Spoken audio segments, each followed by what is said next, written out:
আসসালামু আলাইকুম ওয়া রাহমাতুল্লাহি ওয়া বারাকাতুহু।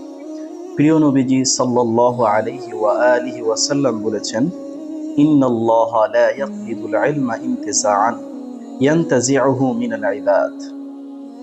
রাসূলুল্লাহ সাল্লাল্লাহু আলাইহি ওয়াসাল্লাম ইরশাদ করেন, নিশ্চয়ই আল্লাহ তাআলা জ্ঞানকে মানুষের কাছ থেকে এমন ভাবে উঠিয়ে নেবেন না যাতে একেবারে সেটা উঠে যায়, বরং তিনি ইলমকে উঠিয়ে নেবেন ওয়ালাকিন ইয়াকবিদুল ইলমা বিকবজিল উলামা, বরং আল্লাহ রাব্বুল আলামিন ইলমকে উঠিয়ে নেবেন আলেমদেরকে উঠিয়ে নেওয়ার মাধ্যমে।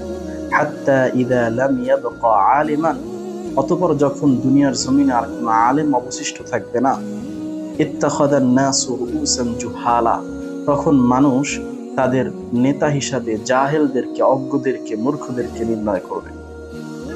ফাসুইলু ফাআফতু বিগাইরি ইলমিন, সাধারণ মানুষ তাদের সেই বানিয়ে নেওয়া আলেমদেরকে ফতোয়া জিজ্ঞেস করবে, আর সেই আলেম নামধারী সেই মুফতিরা তখন ইলম ছাড়া মানুষকে ফতোয়া প্রদান করবে, যার কারণে দল্লু ওয়া আদল্লু, তারা নিজেরাও পথভ্রষ্ট হবে আর অন্যদেরকেও পথভ্রষ্ট করবে।